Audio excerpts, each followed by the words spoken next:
I thought I could. Chief Miles O'Brien has been transporting people for 22 years and he hasn't lost anyone yet. Lieutenant Barclay appears inordinately preoccupied with his physiological condition, and Chief O'Brien found his pet Christina, the Lycosa tarantula, on Titus 4. Hello, everybody, and welcome to The Seventh Rule with Sirach Lofton. Hello. My name is Ryan T. Husk, and today we're doing a review of Star Trek The Next Generation Season 6. Episode 2, Realm of Fear. Yeah. Sounds like a fantasy video game. Written by Brannon Braga, directed by Cliff Bole. This was September 26th, 1992. Where were you? And how are you today, Sirach? I'm good. Cliff Bole. So, also, we want to point out a very special thanks to our friend Immo Radka out in Germany for sponsoring this episode. Yeah. Thank you very much, Immo. The OG. The AP, OG. right? That's right. Yeah. He was the original AP. Immo Radka, thank you so much for sponsoring this episode on our Indiegogo. All right, everybody, please make sure you like this video, subscribe to the channel, hit the bell icon for notifications. If you're listening in, give us a 5-star rating and a nice review. We'd really appreciate it. And then Big League Chew for everybody. Oh, and visit us. Yeah, visit us on patreon.com/the7th rule to become part of the team and support the show. We'd really appreciate that. Sirach, you love Big League Chew, right? I mean, you got to. That was a very good callback memory for me because the smell of that Big League Chew when you open that package, you have the grape or the other regular one. Strawberry, I think maybe it's the regular bubble. Strawberry. Yeah. Oh man. Right.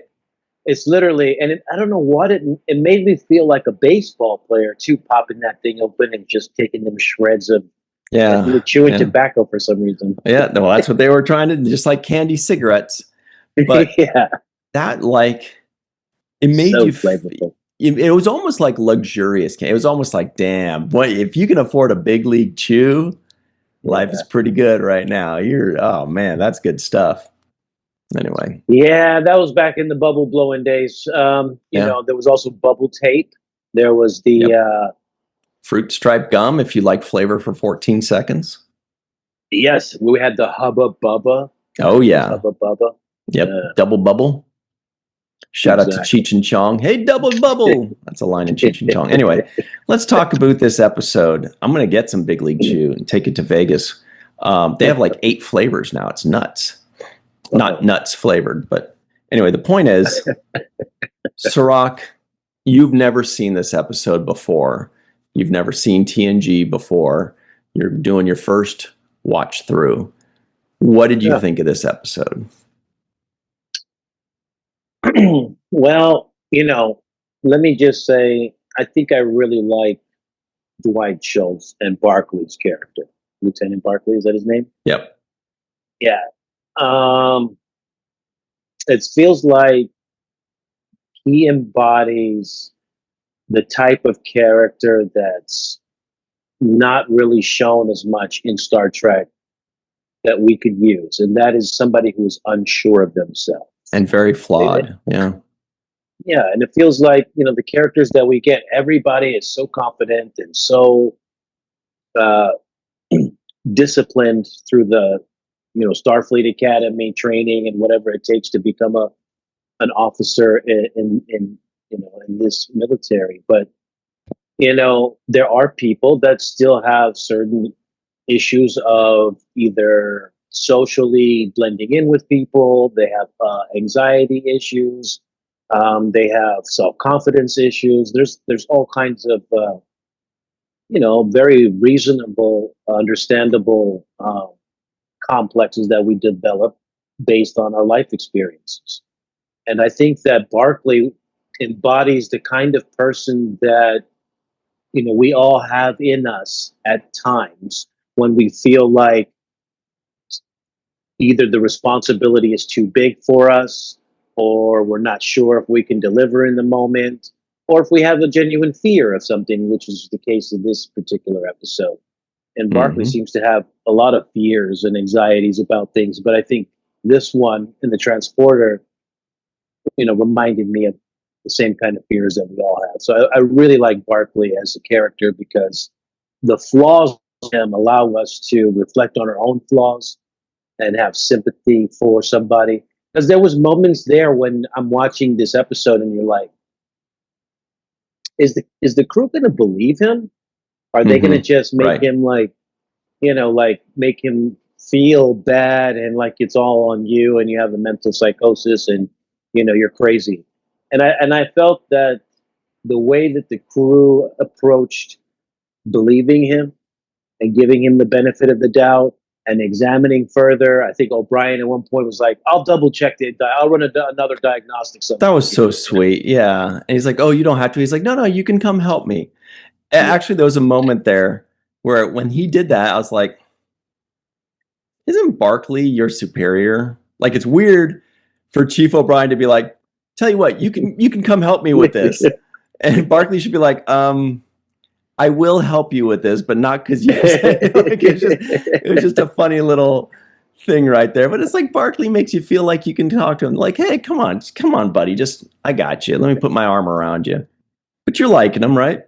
Well, that speaks to what I'm saying about the chain of command.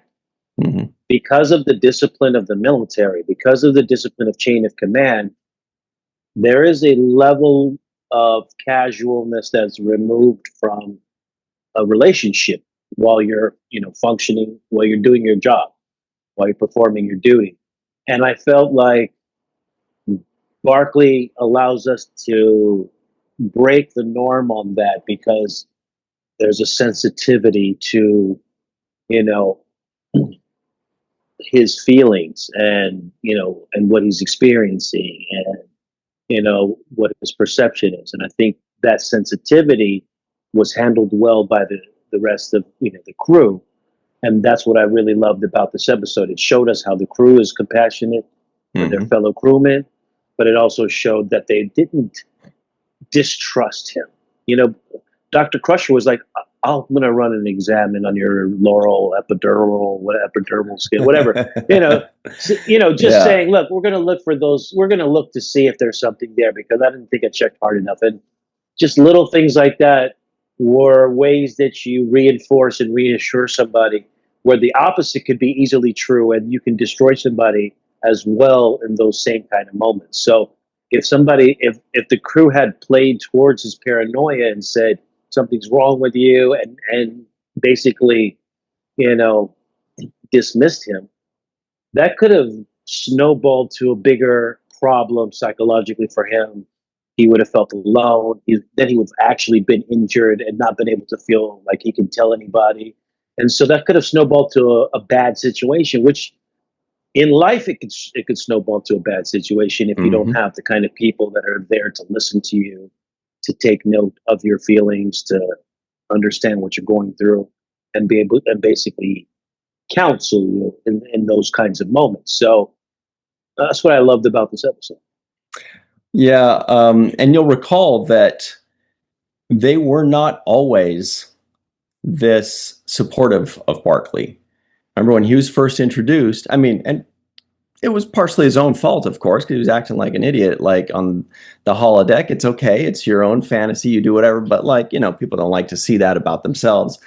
Well, no, he was doing some things that were inappropriate too, but people didn't like him. And I think Picard was going to transfer him or Geordi was saying he can't work with the guy. But then they've gotten through that, and it showed how far they've gotten with him.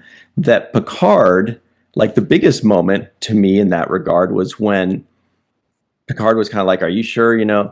And Barclay says, "Captain, I wouldn't have called you in here if I wasn't absolutely positive." And Picard thought about it, and he's like, "Yeah." And he said, "All right, Mr. Worf, do this. Beverly, do that." It's like, "All right, let's go. It's game time. It's action." And I thought that was really cool where he's like, "Yeah, okay, I believe you, Mr. Broccoli." So for me, I have seen this episode before. And before I even clicked on the episode, you see the little thumbnail image and it was Mr. Barclay there. And I was like, oh, is this the transporter episode? And of course it was. And this is, to me, a very comfort food Star Trek episode. Like, maybe it's not the best episode ever, but it's an episode that I'm very happy to watch as many times as it would be shown to me. Even some episodes that I think are great, I wouldn't want to watch them a bunch of times. I don't need to. It's like too intense or something. This one I could watch over and over and over again, and it makes me happy. I love Barclay. I love Chief O'Brien. I love them being featured. It's easy. It's fun to watch. It's humorous. When I saw this, I was like, oh, this is good stuff. To me, this is such a quintessential TNG episode. Even though it's nothing big, nothing major happens, but it's just, this is a TNG episode to me. If you said, name 10 TNG episodes off the top of your head, this would be one for me. It was one of the first ones I saw way back in the day, and I kind of peeked ahead to the next few episodes that are coming up in season 6. And I'm like, wow, there are a lot of very TNG episodes to me coming up. And this is definitely one of them. So did you laugh a lot, Sirach? Yeah, that's what I was going to say, because first of all, Dwight Schultz is a fantastic actor. It's just no way around. So fun. Yeah.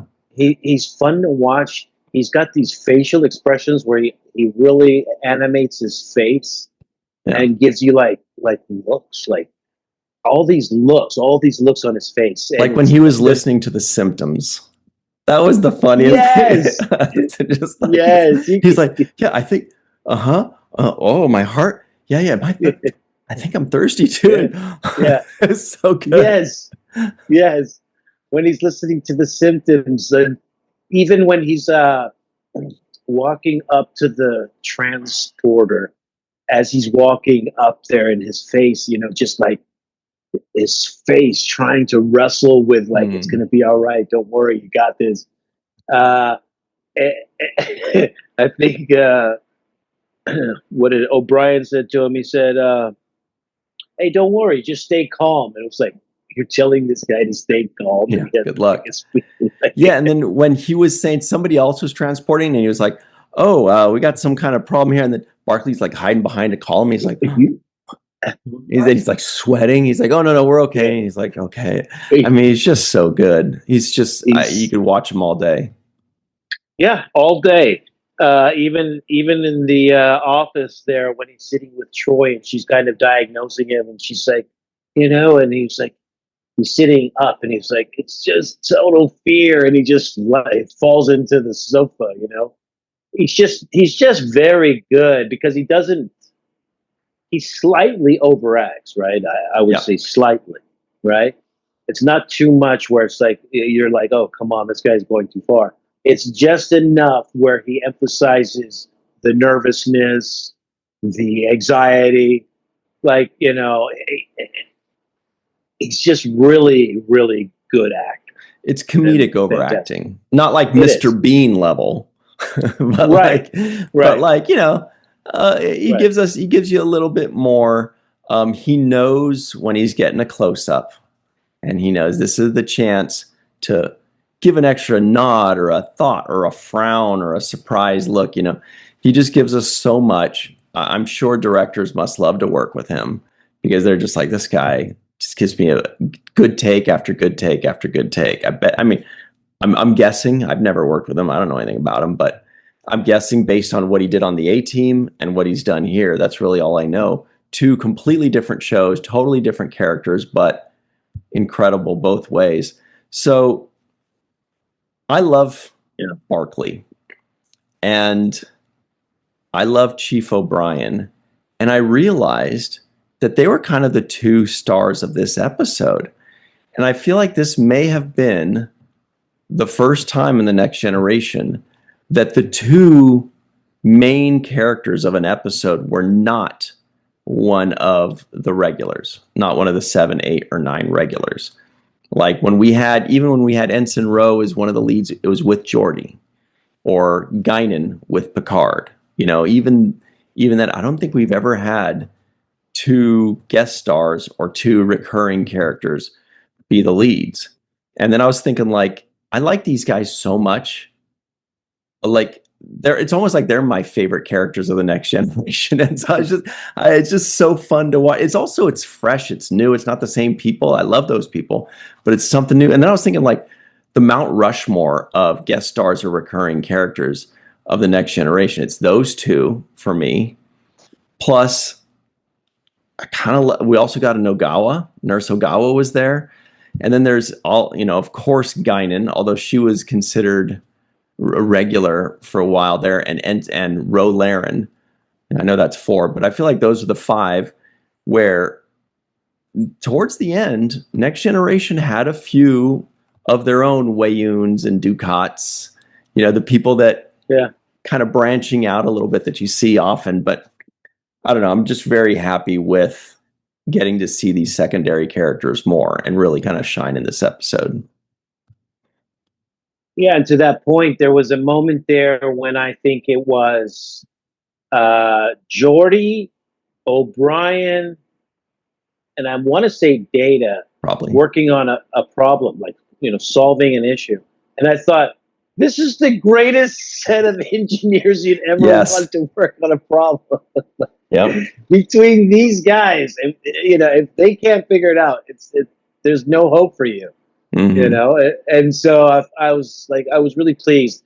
I also thought it was great to see O'Brien have so many lines. I think that's the most lines he's had in an episode. Could be. Also the one where he got turned into like a bad guy, like him and Troy and whoever else were turned into a bad guy. Data, that was a pretty good one. But yeah, this was the one. That's what I'm saying. Like, it was him and Barclay. It was him and Barclay, and he had the moments there. He's like, "Hey man, I know how you feel," and he's like, "Why, you're afraid of transporters too?" He's like, "No, arachnid." They're like, "What?" And Barclay's face is like, "What the hell does that have to do with my issue?" And so just seeing O'Brien have that many lines and that many scenes and that much responsibility was fantastic for me. I loved it. I can't say enough about Barclay. And, I want to say this about Barclay, which I think is fun to watch and add an extra element of joy for me while I was watching this episode. And that is, Barclay came from the A-Team, or Dwight Schultz came from the A-Team. And on the A-Team, it was Mr. T who had the biggest phobia of transportation on an airplane. I don't know if you remember that. Only now that you say that. Yeah. Yeah, Mr. T, as big as he was, as buff as he was afraid of flying. And so when they needed to fly somewhere, they would concoct some way of either knocking him out. Yeah, they would knock him out. That's what I remember. Yeah. Yeah. They'd be like, "Here, drink this." You'd be like, "All right, whatever." And they drag him into there. That's right. Yes. I forgot about that. That's funny. Yeah. So the irony for me was Dwight Schultz is now playing somebody who has a fear of a form of transportation. This is not flying. This is, getting beamed out. But essentially, he's playing the Mr. T guy, right? His take on this phobia, having a phobia, right? Yeah. So it's funny to me because I remember many times where Dwight Schultz's character was trying to convince Mr. T to get over his phobia. And now he is dealing with his own phobia where other characters from Star Trek are trying to tell him to get over his. So I thought that was just for me as a flashback on Dwight Schultz's career, which I actually, I've loved him as, I think he played Murdoch, right? Yeah, Murdoch. So it's interesting when we saw the scene with him saying, "Oh, spiders never bothered me." It was funny to me because in an episode, I'm not going to say when, coming up, we have not seen it, Barclay will have a connection to spiders. I'm not going to say any more, but there's another one for me, quintessential TNG episode. And I had forgotten about this line, but it's funny to me to hear Barclay say, "Oh, I never had a problem with spiders." I'm like, "Oh, that's interesting. That's fitting. Anyway, so stay tuned for that. So anyway, Yeah, I just again we got a little bit of Nurse Ogawa too. So When did you see Nurse Ogawa? You brought that up before. I don't remember seeing Nurse Ogawa. it was in sick bay. It wasn't. Okay. She didn't have lines though. She was just kind of No, set she dressing. did. Like I was typing something, and I Yeah. heard her voice, and I was like, "Is that Nurse Ogawa?" And I was like, "Yeah, cool. We saw her." But yeah, I don't remember exactly what she So they said. were running tests on Lieutenant Kelly maybe during that time Yeah, when they yeah, had Lieutenant Kelly in the sick bay. that's Okay, what it because was. now it's coming to me too, but I didn't. She didn't jump out. You don't get a close up, and it's like we I'm trying barely to know see you're if I there. can look up the actual episode and what she did. I don't think I see it. I don't think there's like an actual still Oh, frame of her in that episode. But anyway, yeah, we definitely saw it. It might have only been one episode or one scene. Sorry, yeah, you might be right there. But anyway, that was just great to see. I like her voice. It's very soothing. It's yeah. very nice. I like to see. She's also comfort food to me, honestly. When Ogawa is in there, it makes it feel more like Star Trek that I remember. For some reason, it just feels it's just comforting to see her there because I always hated like that sickbay was just one doctor and then sometimes some extras. I'm like, put more people in there, do something, give us something. Poor Beverly has to just act to the background actor of the day. Like give her a friend, a confidant, a second in charge, somebody she trusts. And when I see Ogawa in an episode, for some reason it hits differently and it makes me feel like this is the next generation to me. Yeah, I mean, I feel that way about O'Brien, even Oh yeah. though I haven't seen much of it. And that's one thing I'm learning now by watching the show. I thought O'Brien was heavily in this show, like a lot more than what I've seen him in. I think maybe I see him once every 5 or 6 episodes, Mhm. if that. Um, and I thought, that he was featured more in this show. Maybe up till now we've seen him Maybe 20 times. 20 times.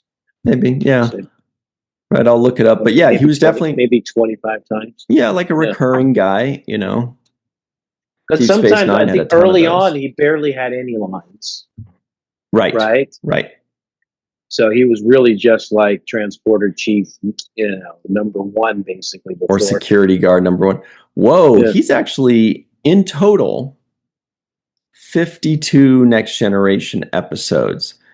Um, Oh, wow. yeah, but yeah, I mean that's the thing is if you're in 52 episodes and it feels like you're in half as many, they're not giving you a ton of lines. He's Yeah. he's featured here and there. He's heavily featured in a few episodes, but he So was that's definitely a guy that was roughly. growing.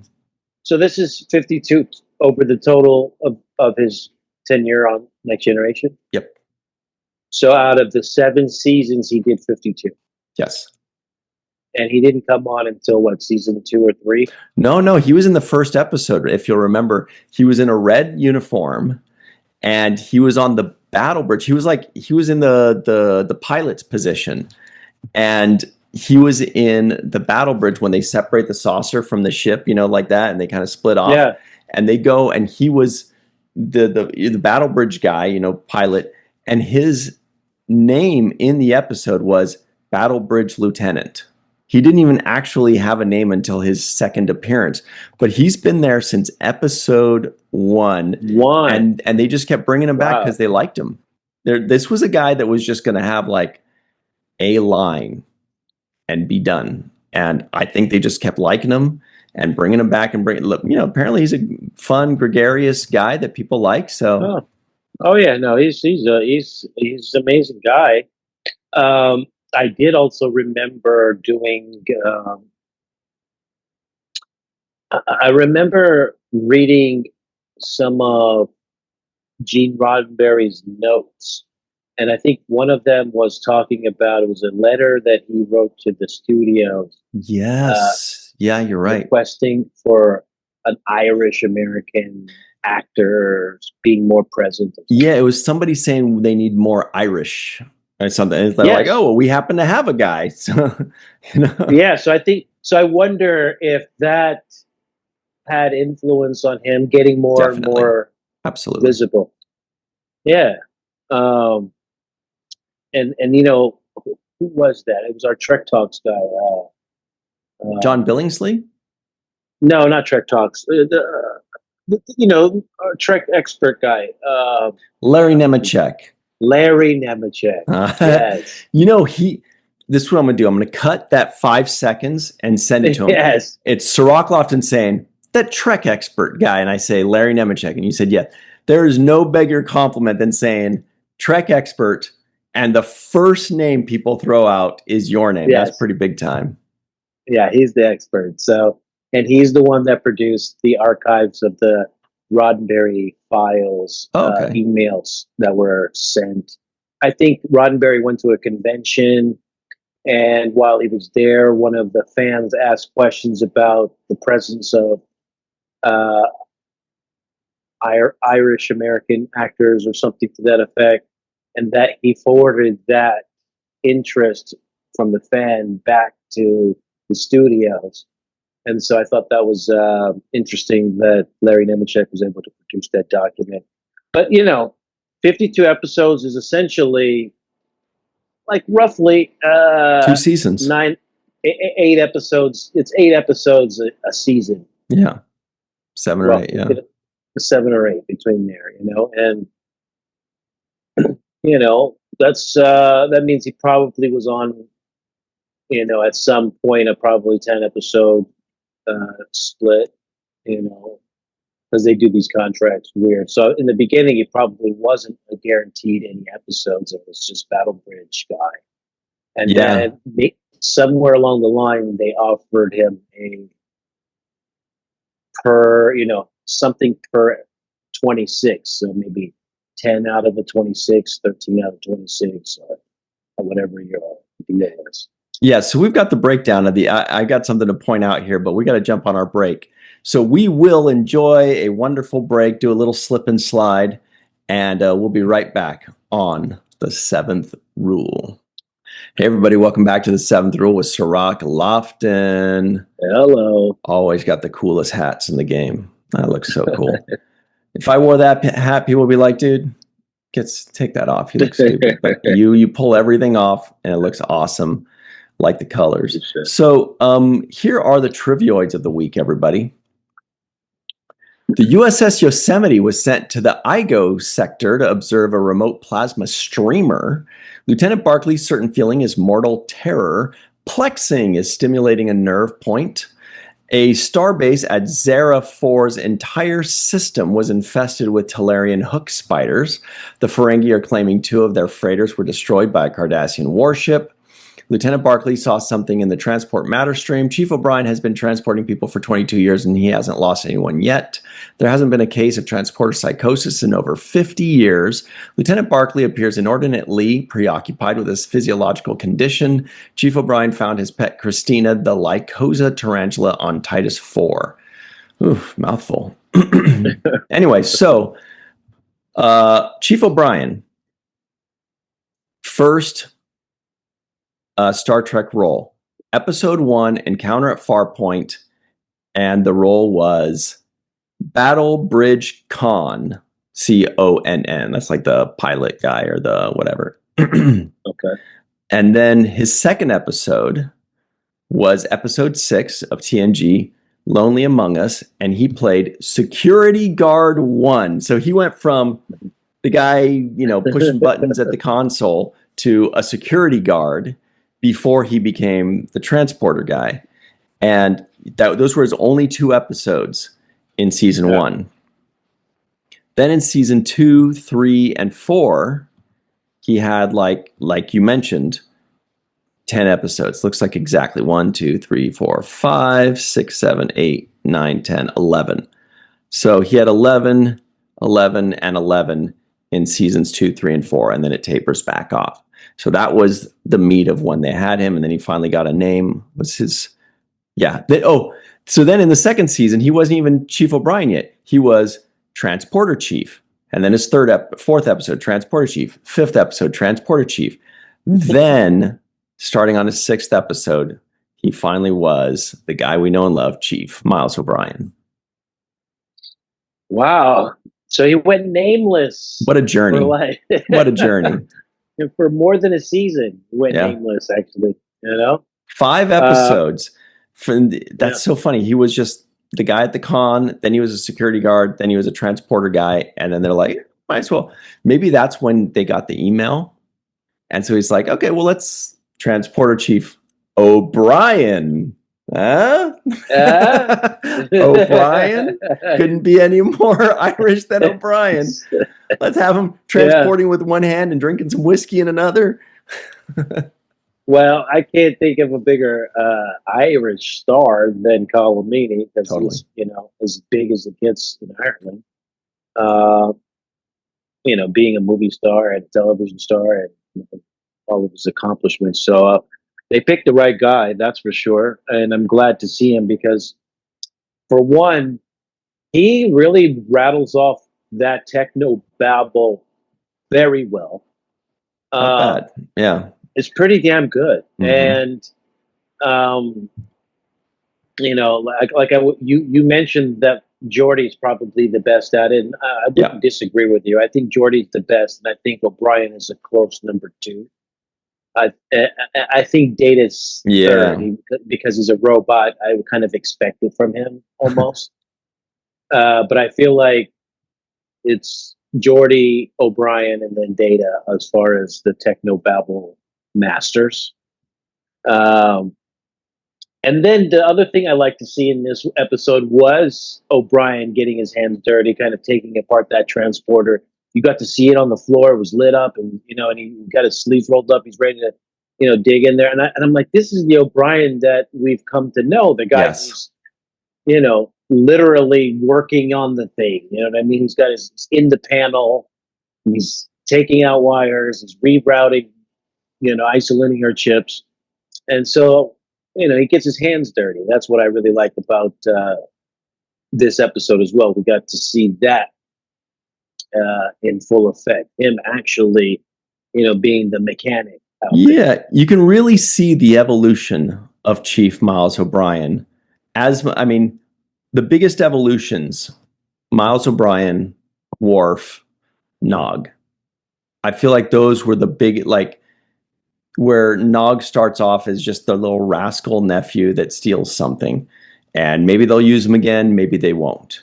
And then he turned into what he became. Worf was, he was back behind Tasha Yar, not just in the chain of command, but literally behind her with his back to the camera, pushing buttons.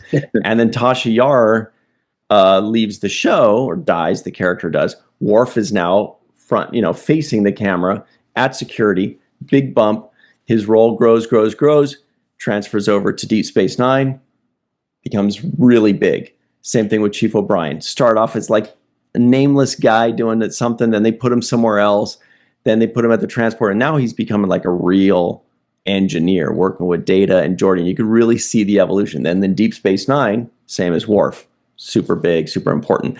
And that's why he basically disappears after this. He has only 2 episodes after this one for the rest of TNG, because at this point, he hops over to Deep Space Nine.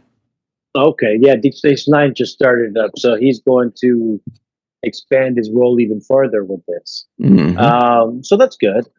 I think I did a disservice, and I have a correction to make. I think I had Chief O'Brien number 2 on Technobabble, and I think I'm wrong. As when I reflect on it, I have to say it's Dr. Beverly Crusher is number 2. With all of her tricordazines. Yeah. CC's tricordazine. Yeah, that's a toughie. The medical Technobabble. Yeah. Mm-hmm. If you don't know that, if you're not a doctor, like Anne-Marie Siegel, and it doesn't flow easily because you don't know what the hell you're talking about, you know. But she rattles off that medical stuff like this, and it sounds very now. I don't even question it, right? I don't even like. What is she talking about? She's going to scan the lower epidural for microbial, you know, whatever. You know, I just like, oh, she's the doctor. She knows what she's doing. She's going to run the test. She's going to check for this or that. So her technobabble is also in the science category, but it's in a different department than engineering.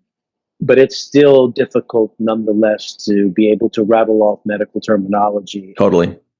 Because those words are difficult too. That's a very good point. It's a different kind of technobabble, but it is technobabble nonetheless. Yeah. Also, here's something to look at. Here's an image I found that's pretty fun. It's our old pal, Dan Curry, with a glove going all the way up practically to his shoulder. Clearly he, you know, made and probably played the worm guy. I was shocked to find out that was somebody's hand playing the mouth. That's that didn't seem like a thing to me. You might want to get that looked at. That doesn't look good. You got to put some lotion on. That's for damn sure. Like, this is too much. So that was what the worm was. Okay. Yeah, it's a long ass glove. Somebody was like, well, what it was apparently somebody was like, hey, Dan Curry, show me some glove. And anyway, no, I don't know. I just, you told me to say that. I don't know. Otherwise, there's no way I would have. Anyway, I'm glad Dan was wearing it on his arm at least. Yeah. See, you could be worse than I am. You could say some things that are. Anyway, but yeah, back to this episode. I laughed. Plexing. Were you okay with plexing? Did that make you like think about anything, or? I'll tell you why. You thought of planking? I'll tell you why I was not okay with the plexing. When I first watched this episode way back when, I, like probably everybody else in the world, went like this. I did it too. I was like, I don't feel anything. There's no nerve back here. What is this? I feel better. Betazoids have the exact same physiology as humans too. Like, I don't know. We all did it. We went like this. At first, we're like, oh, that's cool. That's fun. Maybe. I don't know. Am I doing it right? It looks like it works on Barclay. What's going on here? It feels weird. Yeah.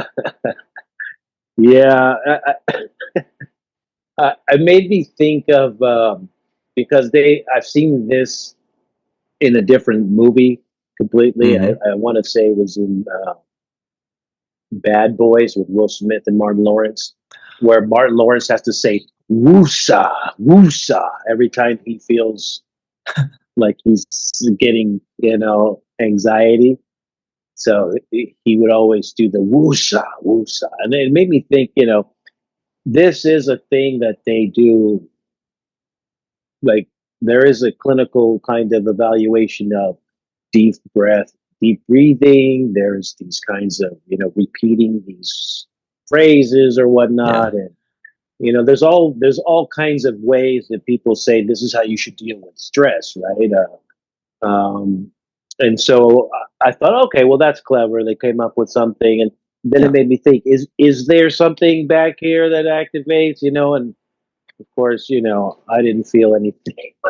No. It could have worked. Played it, though. He did play it really well. He did. But what could have worked there is something that is not provably false.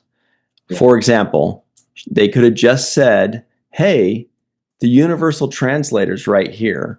We found that if you tap on the universal translator, it's kind of connected. It gives little jolts or something like that, because then we can't test that. We're like, oh, wow, there's a little glitch in the universal translator.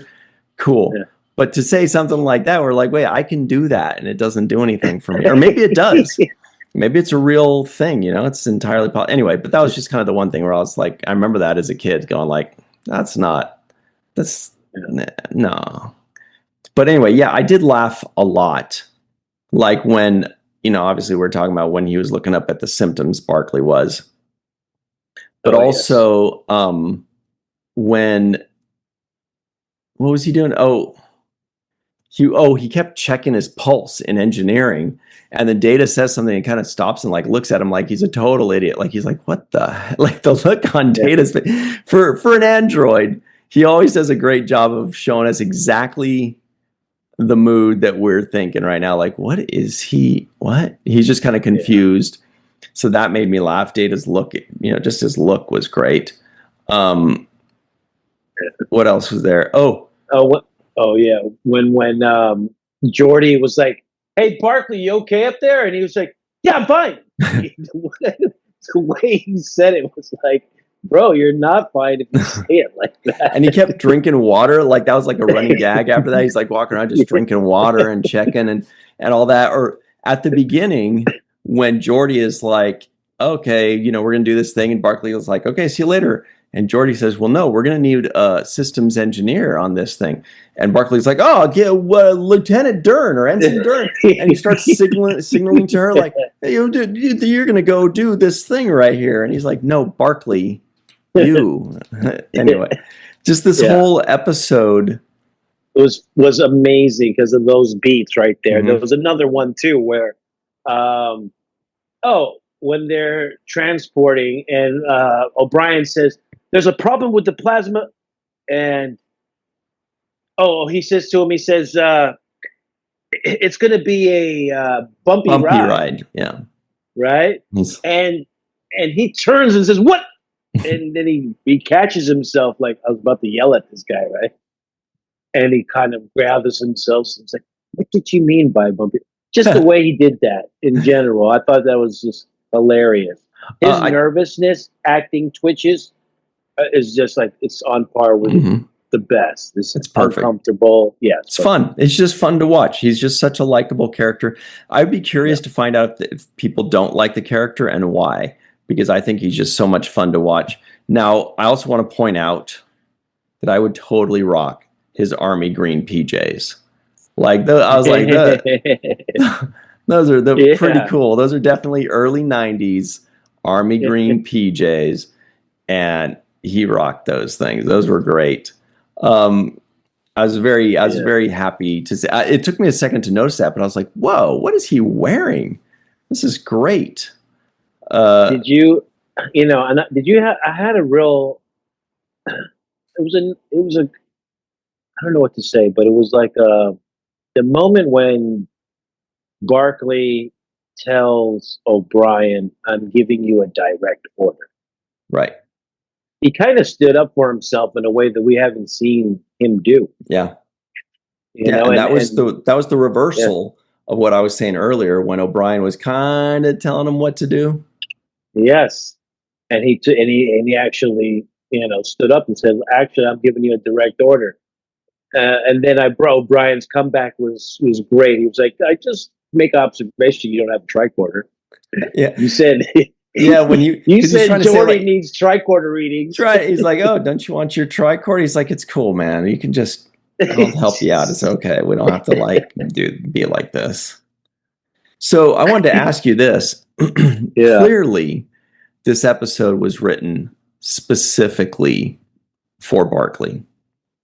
Yeah. No two ways around it.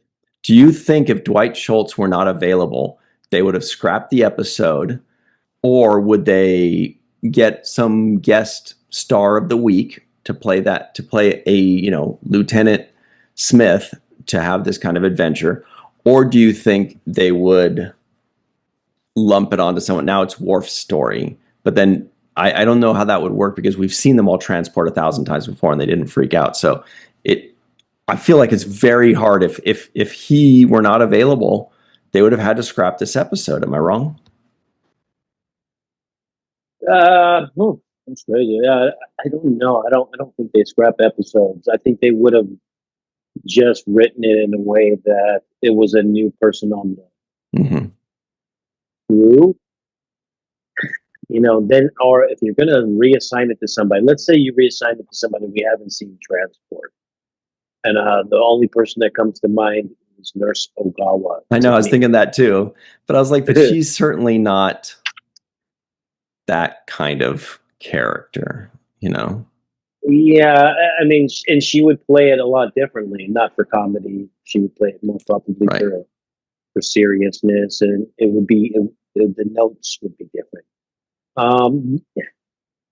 You would need a guy who can play a little over the top, who you don't know whether to believe or not, because that was the element that kept you kind of guessing to some degree, because you're like, is he really seeing things or not?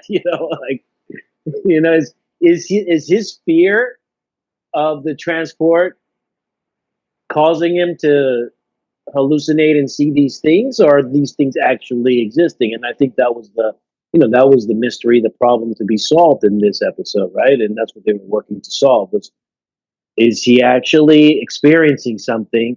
Mm-hmm. And that's again, a transcending theme, where I don't know how many times I've heard this before, where somebody would say they have a pain, or they hear a ringing in their ear, or there's something that's bothering them, but a doctor can't find anything wrong with them. And a doctor runs tests, and they're like, "There's nothing wrong with you. You're perfectly fine." You're like, Yep. "Yeah, but I can't get this ringing out of my ear." And how do I? It's like, you can't prove something that doesn't necessarily have evidence there for it, right? Right. Unless you're really good at finding the evidence. But and so there's people who go through this all the time, where they're actually feel like they're going crazy because they can't get a clinical diagnosis Yeah. on something. Doctor says, well, nothing came up in your blood scans or blood screening. Nothing came up in this. Nothing came in. You're like, well, I have a pain in my chest there when it is. when I breathe, when I run, Yeah, keep trying, I guess, is the answer. The answer is not you just stop doing it. The answer is doctor needs to, keep trying. Speaking of keeping on trying, Rock, it's already time for the home run of today's episode. I don't know if this is going to be too tough for us today, but we'll see. Too tough. No, this is not tough, but there's one guy who I didn't give a full out props to, and that is Cliff Ball. Yeah. I know that Jason Oaken is going to go into detail about what he did that was so good, and I'll let him finalize that. But I do think Cliff Ball did give us a variety of looks on this ship that were new. The angles that he chose when Schultz was upstairs and was looking up at him, the covering of that other spaceship that they were, starship, the USS Yosemite that they were aboard. All of it seemed very well. I liked the coverage in this episode. It was fluid. It was smooth. It was good. So good job to you, Cliff Ball. And then the home run is kind of easy for me because the guy is like, he's just too good. It's Dwight Schultz. The man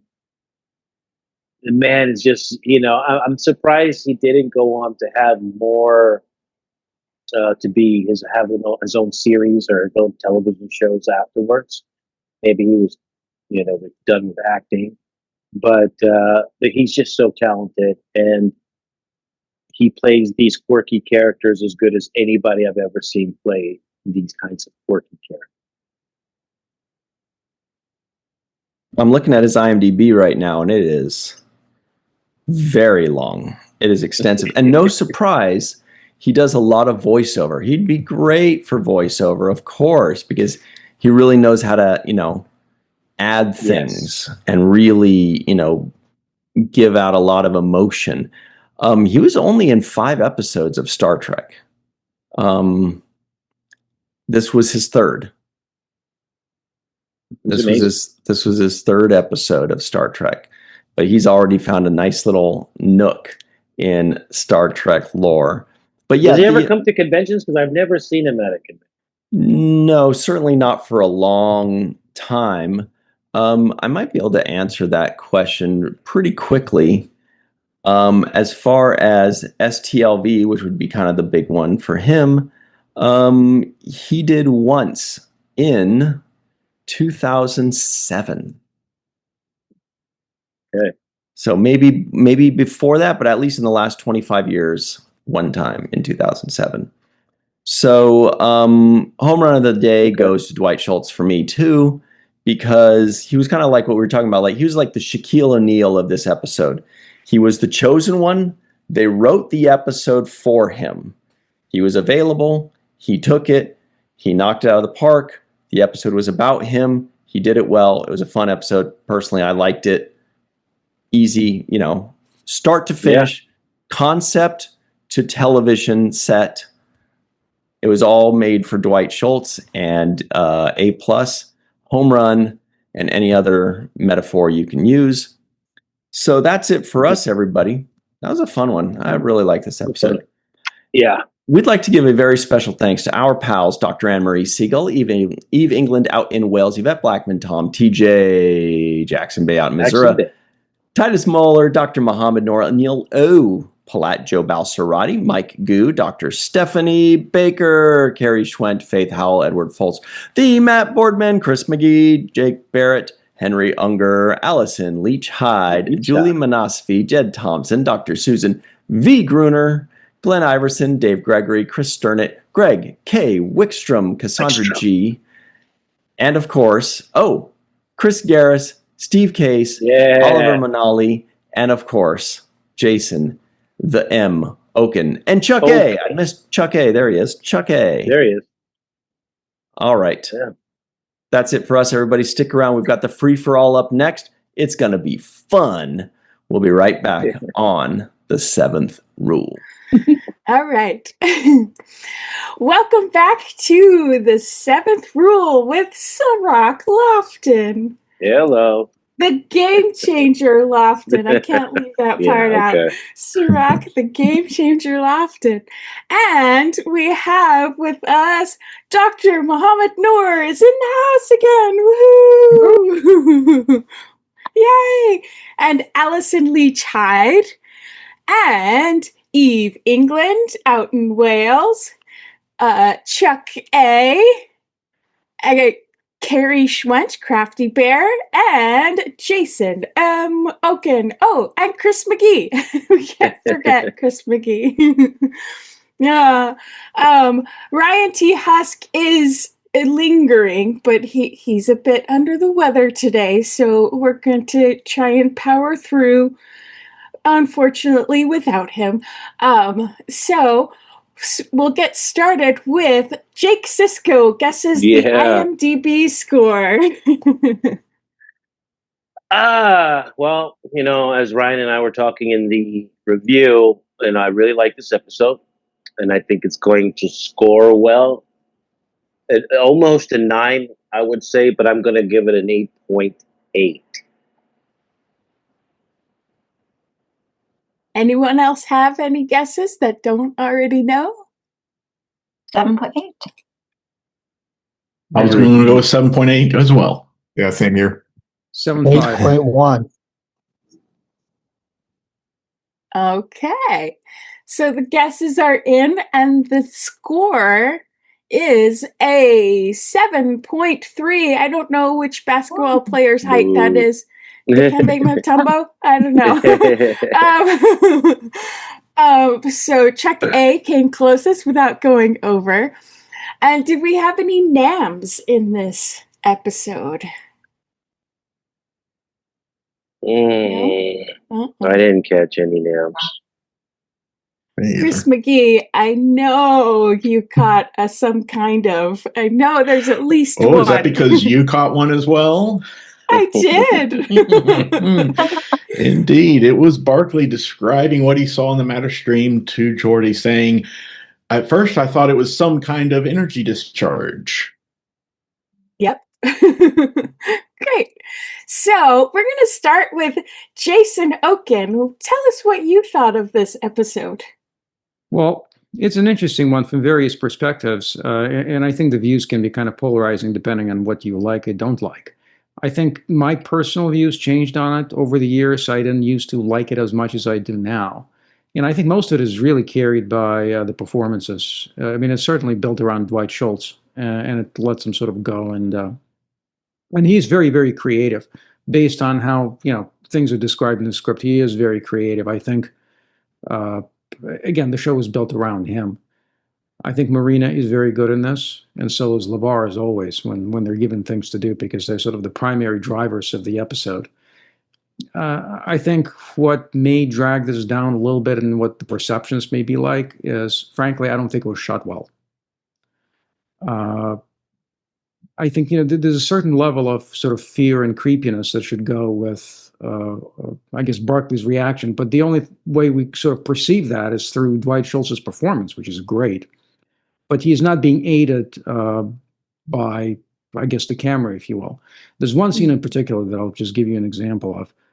It's at the very beginning. I think it's scene 8, sort of toward the beginning, when the away team is on board the Yosemite. And Worf talks about, something's going on. He goes around with a tricorder and says, "Oh, there's something going on the transporter pad." And we kind of see him trail off into the distance. Well, shouldn't the camera be going with him?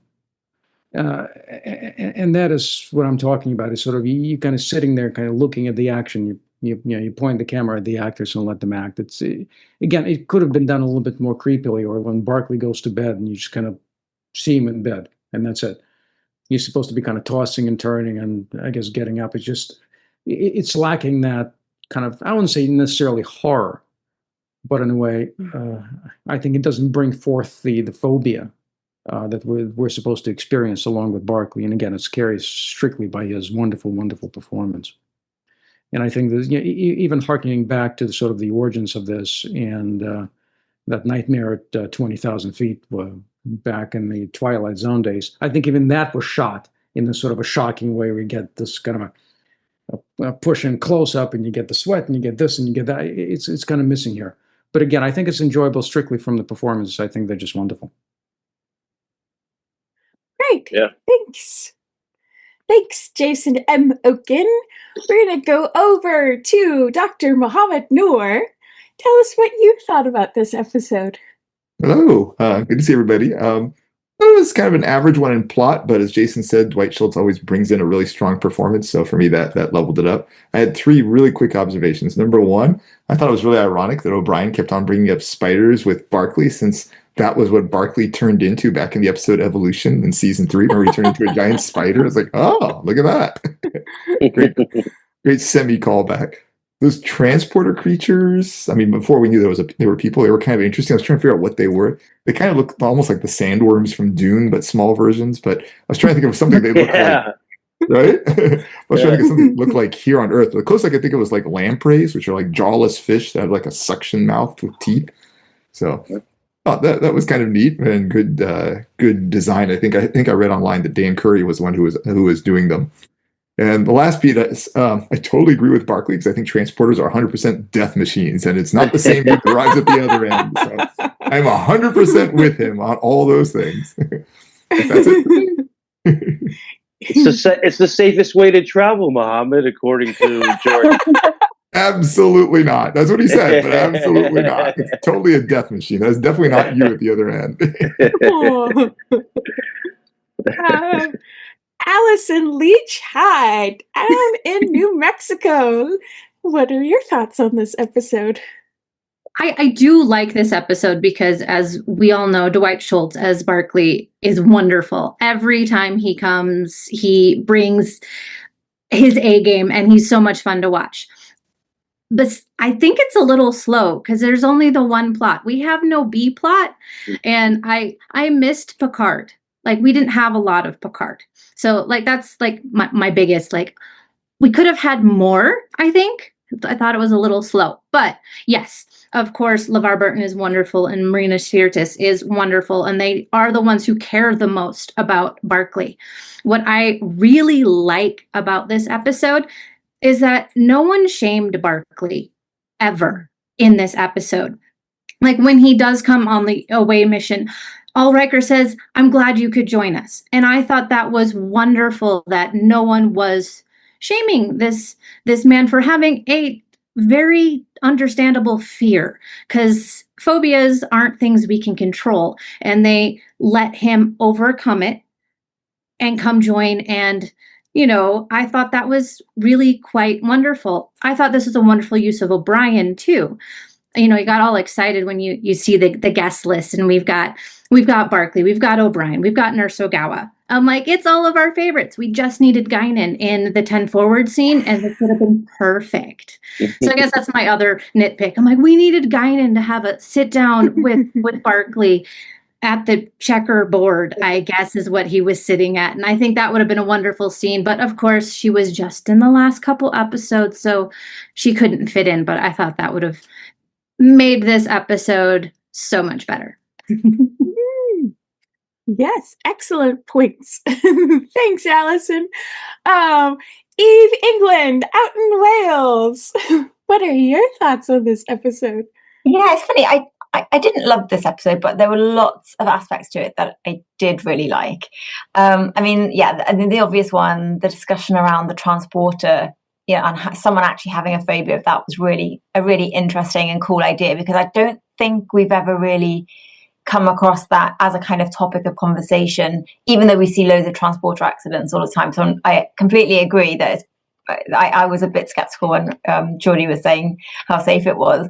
Like 20 accidents a year or something. I was like, that's not great. Anyway, I sort of thought it worked really well overall.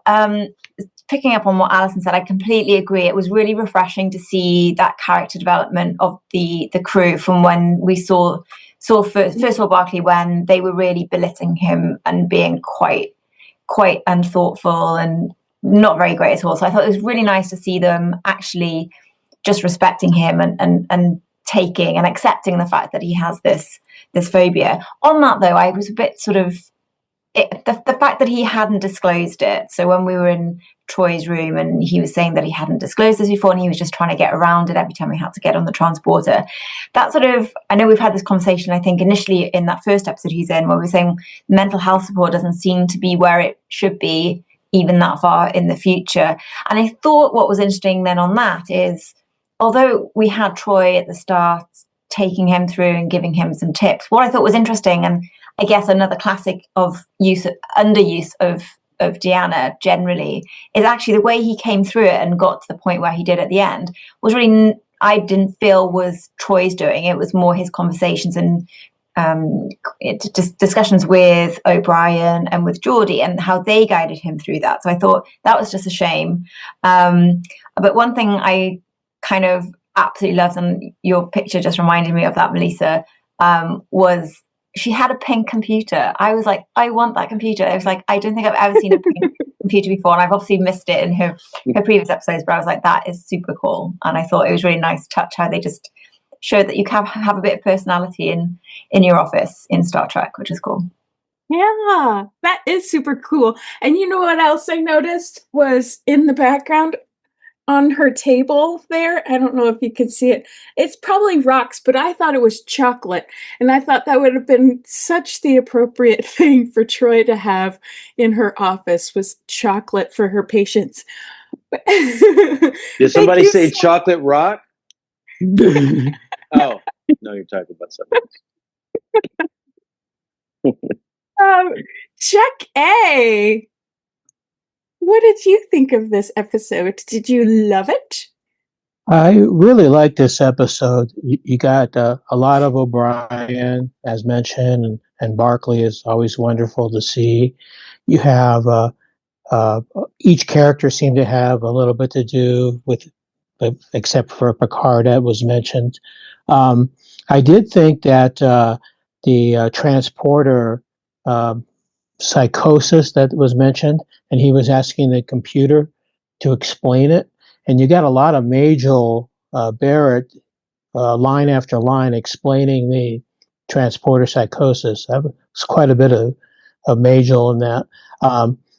That this goes back to the original series that Dr. McCoy didn't like the transporter at all, he was always worried about his atoms being scattered, and that was also mentioned in Encounter at Farpoint. And also, Dr. Pulaski did not like the transporter as well. So, yeah, so Barclay, had the fear going on, but it did turn out to be justified after he's gotten some of that matter stream on him, and he's worried about he's not going to survive that, and his time in the transporter, the matter stream, was also very, very interesting to see his facial expressions and see how he was dealing with that. I really did like the episode considerably, and I know Colin Meaney's not going to be in too many more episodes because they're about ready to start DS9. So I think he's only got maybe another one or one after that. So it was good to see that they gave him a good episode, and the interactions with Barclay was really great. Awesome. Thank you so much, Chuck A. I like your shirt. Quirks. Yeah, the seventh rule is mentioned. Oh, nice. Awesome.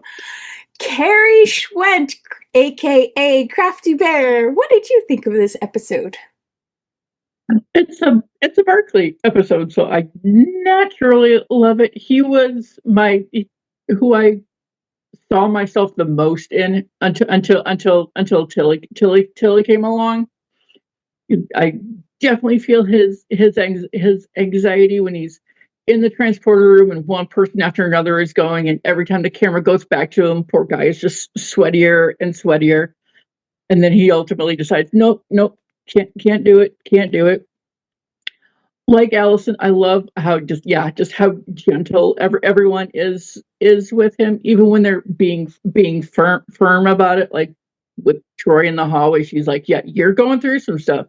I'm going to temporarily leave you a duty so you can calm down and relax."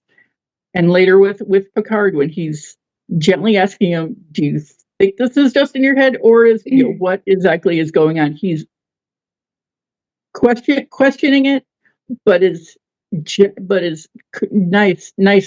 about it. If that makes any sense at all. Where is he? Yeah. My notes got a little scattered on me. I wrote them down really quickly.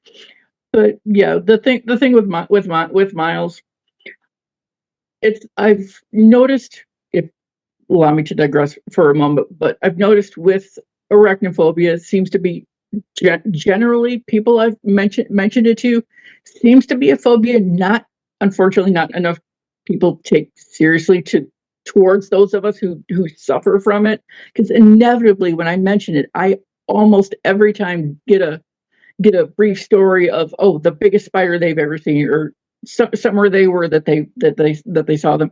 I don't need to know that. I'm telling you that I don't want to discuss it. So stop. Don't tell me about it. I don't want to know. And yeah, like I was saying before at the beginning, if I was O'Brien, I would not have gone into that situation. No, that thing absolutely would have blown up. And we definitely did not need to see Christina at the end. And I'm thankful that I have a very kind husband who warns me when things like this are coming up. Like every time we watch Lord of the Rings, I know now exactly when to look away and when I can look again when Frodo and Sam go into Shelob's lair. But yeah, I adore Barclay. I think he's so much fun. He is not in nearly enough episodes for me.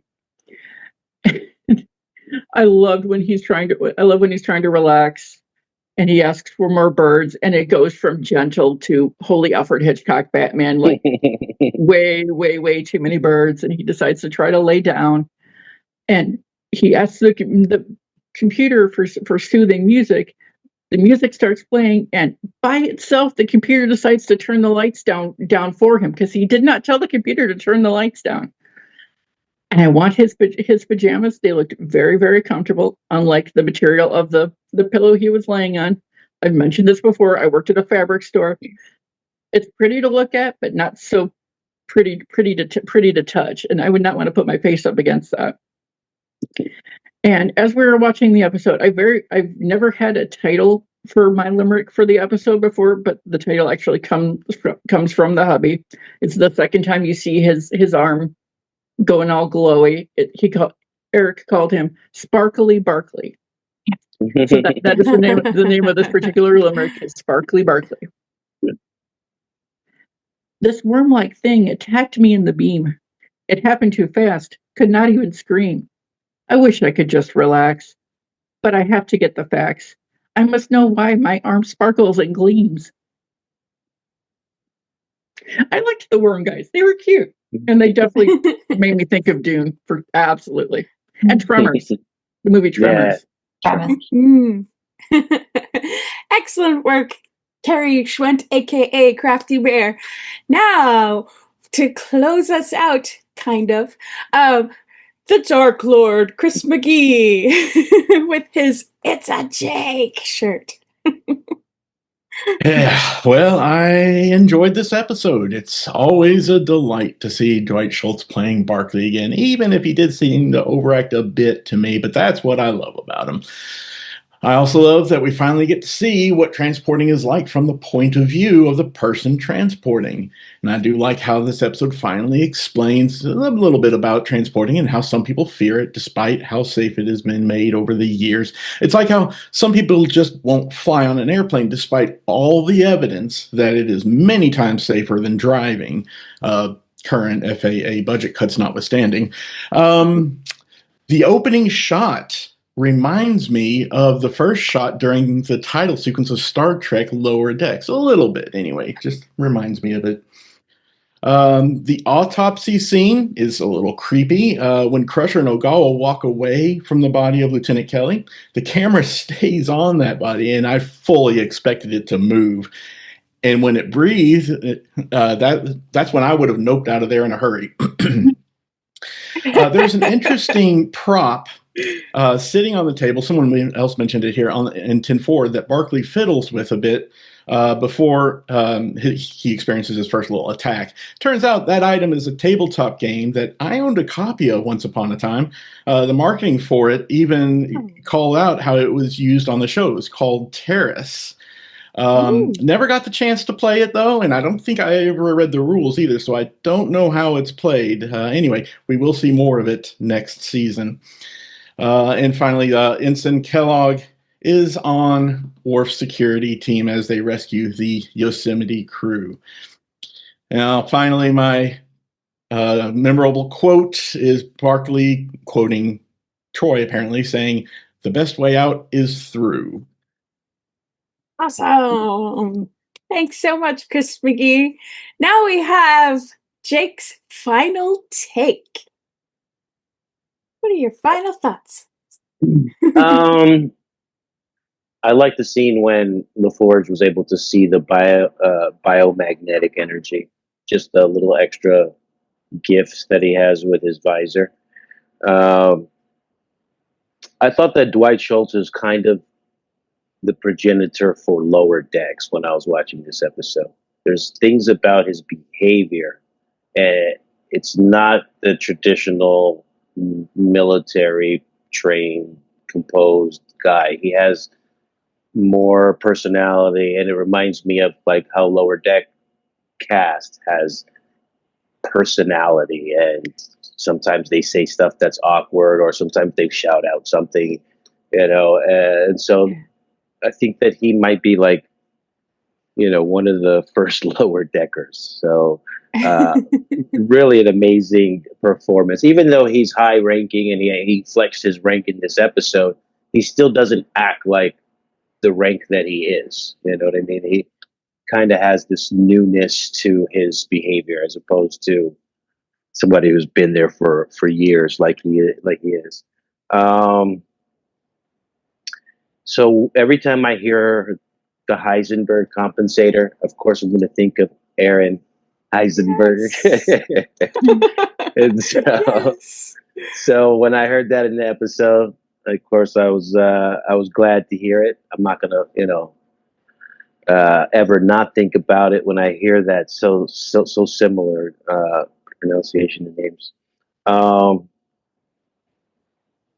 I think Allison made a great point about how the crew didn't shame Barclay, and I would even say go a step farther and say that they actually supported him, and there were moments there where they could have doubted him or called him crazy or say it's all in your head, but they gave him the benefit of the doubt, each one of them, from Troy to O'Brien, when he said, let me double check the compensator and you can come check it with me. And like, it felt like everybody had that moment where they made a decision in their head to take the extra step to show that they're being supportive of him. Even Picard in that moment when he said, I wouldn't have called this meeting if I wasn't sure, and Picard thought about it like, yeah, he did wake us all up in the middle. You did wake me up in the middle of the night. So yeah, I guess, he must be something's going on. This is an emergency situation from his perspective, and I'm going to treat it like that. And so I felt like everybody really extended themselves to make him feel like he wasn't crazy and that he also had a support system. So that was one of the best things I enjoyed about watching the crew working with him.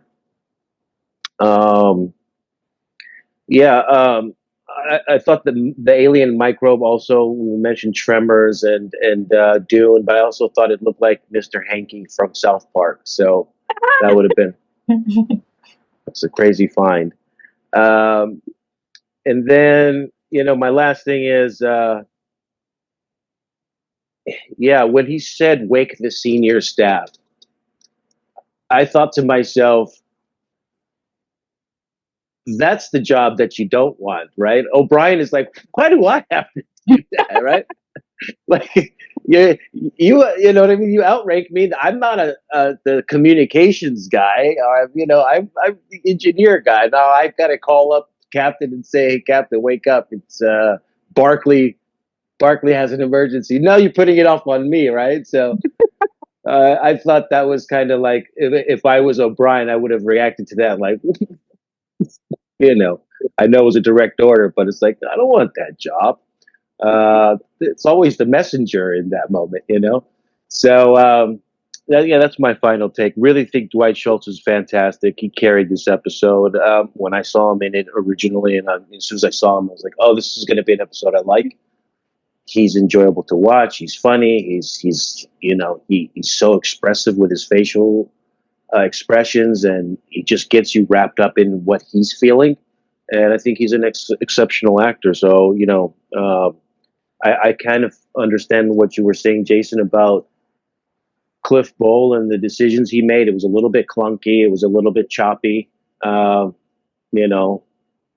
There was some things that I liked, but for the most part, it was a little bit clunky and choppy for, what the story was. But Dwight said, you know what?